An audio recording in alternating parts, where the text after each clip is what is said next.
नमस्ते सभी दोस्तों को। बहुत बहुत शुक्रिया इस चैनल को आप लोगों ने सब्सक्राइब किया है और आप लोग पॉडकास्ट को सुन रहे हैं। आज मैं हाजिर हूँ यूट्यूबर्स में ब्लॉगर्स की दुनिया के सारे ताज़े खबर लेके।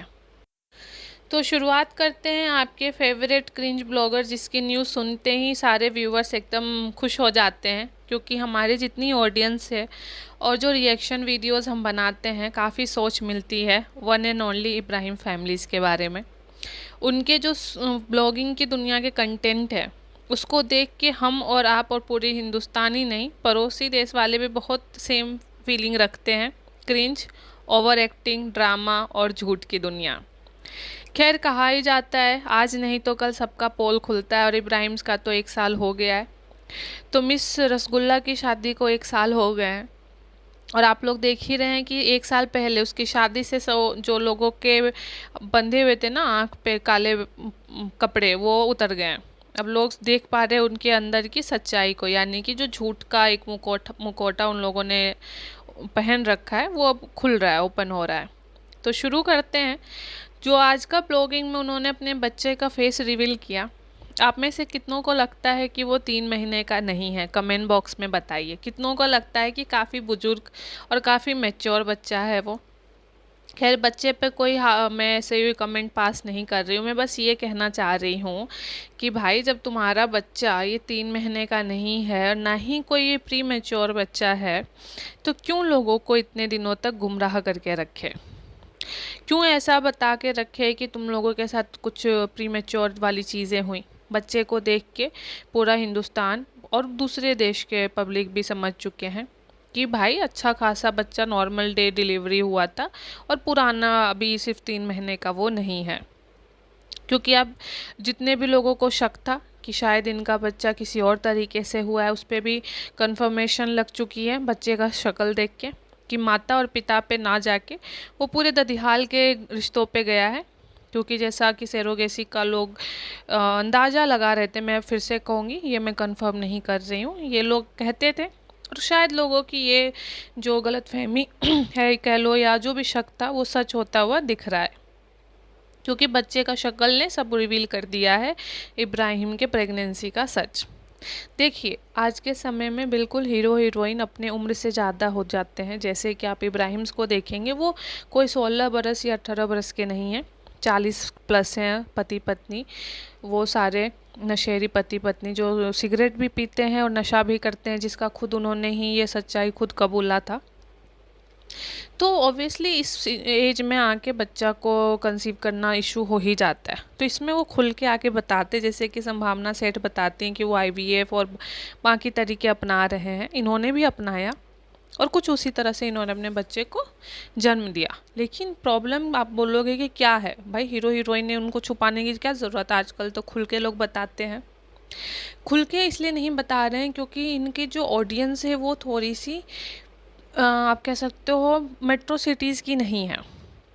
जो गांव की पब्लिक है वो इन सब चीज़ों को तवज्जो नहीं देती, और आपको रिस्पेक्ट नहीं, आज के समय में भी वो इस चीज़ को नहीं अपना पा रहे हैं कि प्रेगनेंसी में बच्चों को पैदा करने के, अपना बच्चा बनाने के लिए बहुत सारे अलग अलग तरीके हैं। नेचुरल जो एक वे होता है कि माँ 9 महीने अपने पास बच्चे को रखती है, फिर जन्म देती है। उसके अलावा भी दुनिया में टेक्नोलॉजीज़ आ गए हैं और लोग नए नए तरीके से बच्चों को अपना सकते हैं। क्योंकि इब्राहिम्स ने अगर ये इम्पोर्टेंट एजुकेटेड बातें लोगों के पास रखी, कि जैसे कि रसगुल्ला और उसकी भाभी, उसके भैया सब बुजुर्ग हो चुके हैं, कोई भी 16 बरस या 30 बरस से पहले का नहीं है, सब 40 प्लस 35 प्लस है। तो उनको दिक्कतें आती हैं, इसलिए वो नए टेक्नोलॉजी जो बच्चा पैदा करने का उसको अपनाते हैं। अगर उन्होंने ऐसा बता दिया, जो उनको लगता है कि जो गांव के छोटे मोहल्ले के लोग उनको आके पसंद कर रहे हैं, अभी भी उनको नहीं आँख खुल रहा है। वैसे तो 90% लोग उनको अब नेगेटिव कमेंट ही दे रहे हैं। उनके सामने अगर इन्होंने सच्चाई रखी कि ये नेचुरल तरीके से नहीं है, तो लोग उनको बद्दुआ देंगे कि तुम्हारे कर्म की सज़ा है। अब आप कहोगे कौन से कर्म? तो मैं फिर से 6 महीना पहले चलती हूँ, जहाँ NF ब्लॉगर्स ने पोल खोला था उनका। उन्होंने अपनी दादी के साथ क्या किया। उनकी दादी दूसरों के घरों में नौकरानी की तरह काम करती थी और इनमें से कोई देखने नहीं गया।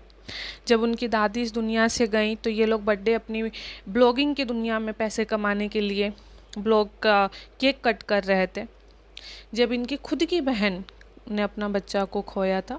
तो मिस्टर जो नशेरी है वो अपनी बहन को कैमरे में लाके रुला रहे थे और पैसे कमा रहे थे। आपको तो पता ही है कि इनके घर में कोई टैलेंट तो है नहीं, क्योंकि इनके घर में जो 2 बच्चे हैं, पिज़्ज़ा और फरहान, वो दोनों ही इंग्लिश मीडियम में मुंबई में पढ़ते हैं। उनके पिताजी दुबई में हैं और ये सोच के देश विदेश से पैसा कमा रहे हैं कि उनके बच्चे पढ़े लिखें, कुछ अच्छा करें। उनको क्या पता कि उनके बच्चों को बर्थ सर्टिफिकेट जैसी कॉमन बातें भी नहीं पता, जो सरकारी स्कूल में पढ़ने वाले बच्चे को भी पता होगा। शायद अगर वो ब्लॉगिंग देखें और अपने बच्चे की इंग्लिश और हिंदी और नॉलेज जो जीके है उन जीके नॉलेज देखते होंगे तो सोचते होंगे काश मोदाहा में ही रखा होता। वैसे तो मोदाहा में मुझे समझ नहीं आता इनको कमी क्या है, घर भी अच्छा खासा बना ही रखा है, तो पिज़्ज़ा और फरहान को ये लोग लेके जा सकते हैं मोदाहा में। वहीं से स्कूलिंग अगर दिलवा दी होती, ट्यूशन होम ट्यूशन दिलवा दिया होता तो शायद बच्चों में ज़्यादा नॉलेज होता, क्योंकि स्कूल से तो ये कुछ नहीं सीख रहे हैं, ये चीज़ तो आप और हम सब जान ही चुके हैं। साथ में ये लोग घर में पढ़ते ही नहीं है। स्कूल को भी पूरा ब्लेम करना गलत है, क्योंकि कोई भी स्कूल नहीं कहता है कि हमने 6 घंटे में आपको आईएएस या एक नॉर्मल स्टूडेंट बना देंगे। वो कहते हैं घर जाइए, बुक खोलिए, खुद से सेल्फ स्टडी करिए।